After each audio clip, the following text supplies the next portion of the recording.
Today we'll be painting a Colorado National Park portrait of the Great Sand Dunes.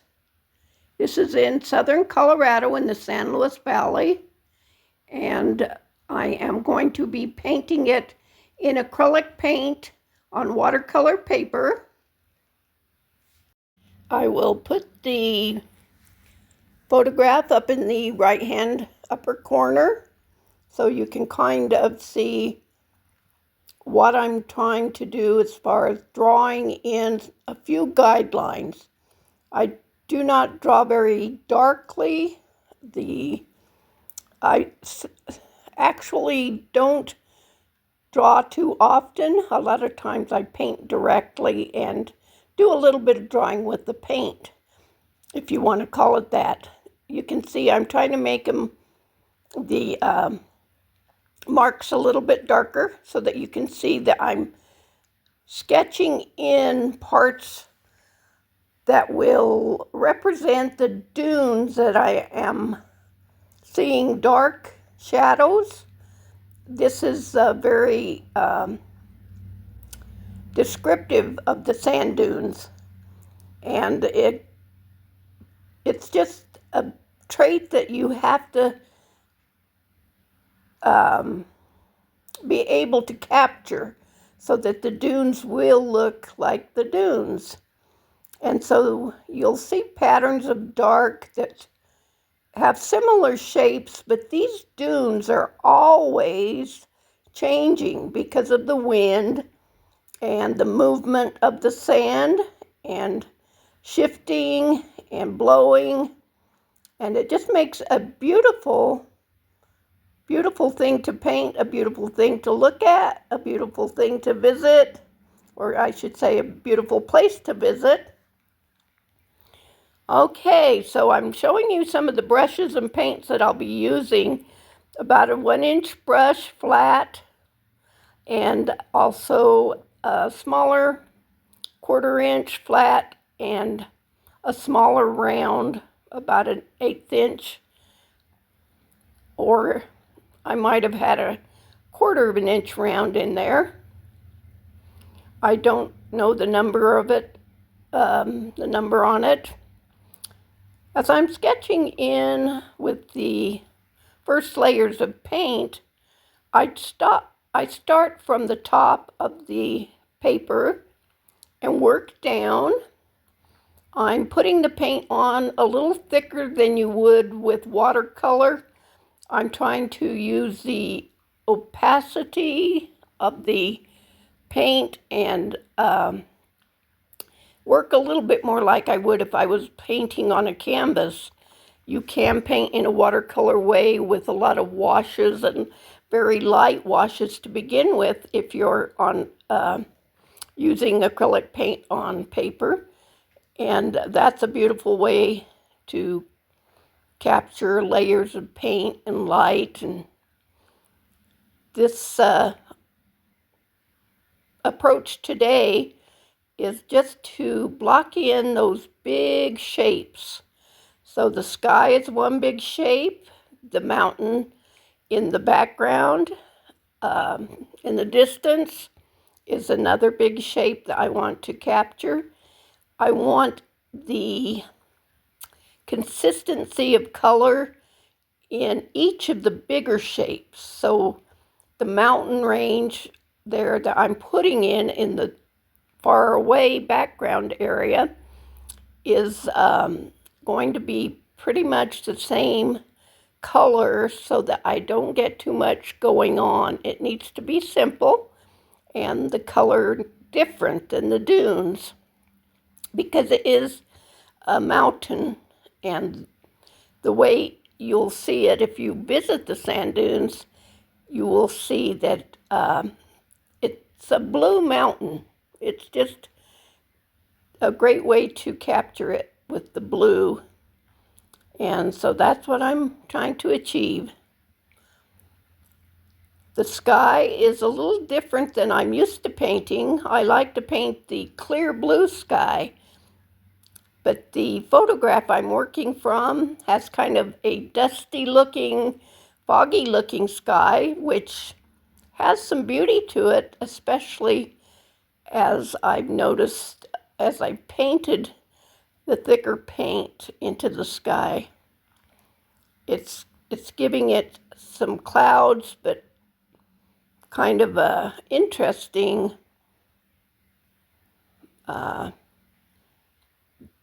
large shape.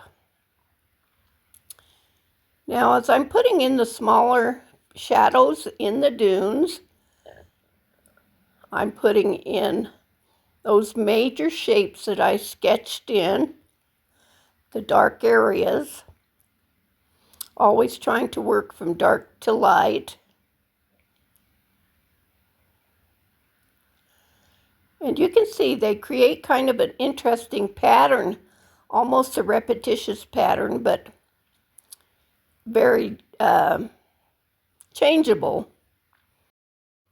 You can see that I'm working on 3 large shapes at this point: the sky, the mountain in the distance, and also the, I guess you could say, the bed of sand dunes. And then I will come down and there will be space where it's a flat surface between the sand dunes and the foreground, which are the bushes that are in a dark shadow. So they will be like almost like a silhouette. And I will even use black in those foreground bushes. I usually don't use black. I usually blend together ultramarine and maybe burnt sienna to get a very, very dark color instead of black.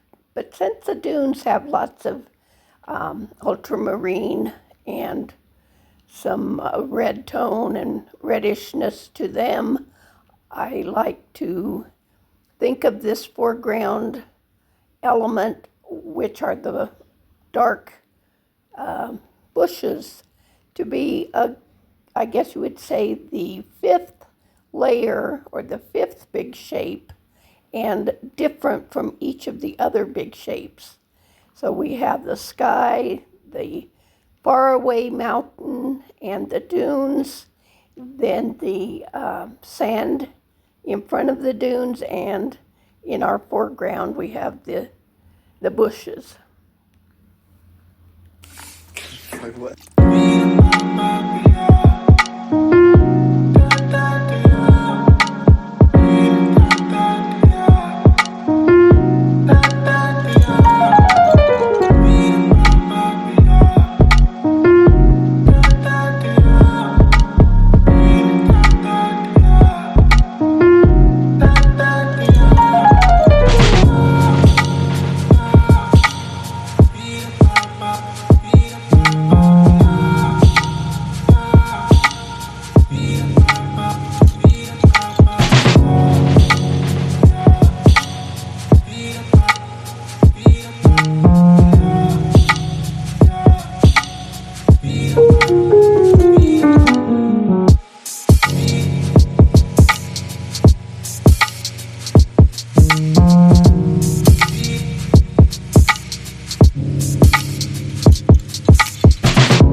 You notice there that I did add something to the black. I have added some burnt sienna in different areas and also ultramarine blue, because the sort of variegated look that gives that almost silhouette type bush is much more attractive. It gives 3 dimensions to the bush using the burnt sienna and the ultramarine blue. I also used some of the yellow and white that I had on my brush to show some different value in those bushes in the foreground.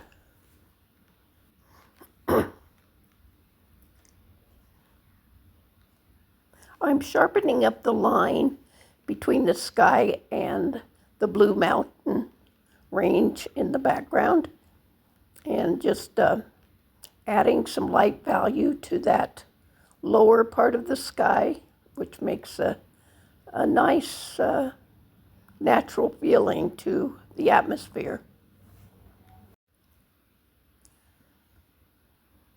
And now I'm using some magenta. I've decided that will lighten some of the areas in the lighter areas of the dunes toward the left. You can see I've used green, I've used orange and yellow, and now I'm going in with pink. Have you ever visited the Great Sand Dunes in southern Colorado? If you have, comment below and let me know. It's a great place to paint, and it's a great place to visit.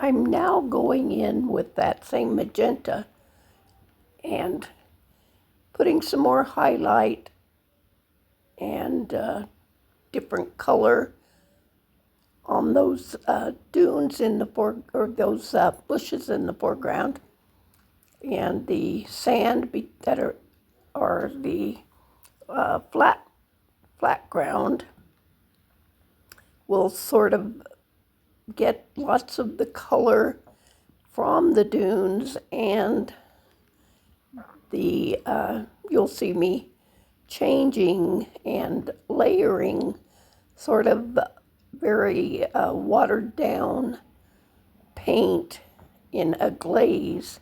So some of this paint I'm putting on is lightening the value because I add white to it, and some of it is using the paint full strength, the magenta, and going over with a watered down magenta paint without white in it.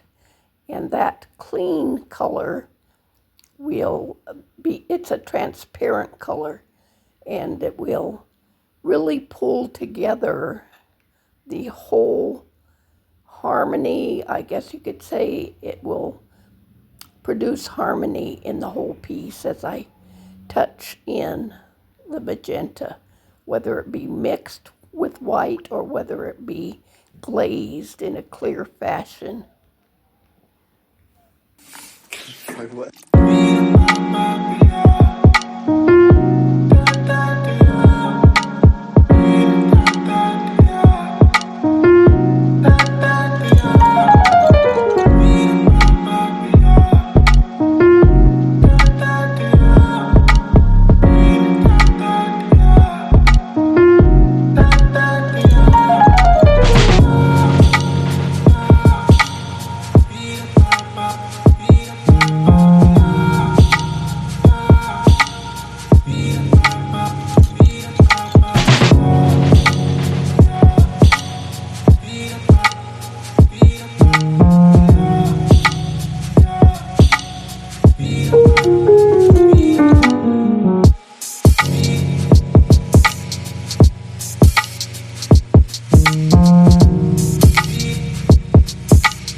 Now here I am actually doing some cleanup work and making two values of blue in the mountain in the background by adding white to that same manganese blue. Or actually, I guess I've taken the manganese blue and introduced it into the painting and used it mixed with white and have gone over some of the previous blue, which was the ultramarine blue that was first layered onto that faraway mountain. And you could see me here going in with some of the same colors that are on the dunes. I'm going to be layering in quite a few colors into this flat ground. It just seems like the process of experimenting a little bit and seeing what colors I want to see. Now, I will be going in with a kind of a new color, a burnt sienna with white, a very light tan to cover some of that ground, because as I look at it now, it does have a look of possibly being water. And since I want it to read as sand, I will go in and correct that a little bit with the tan mixture. Like what?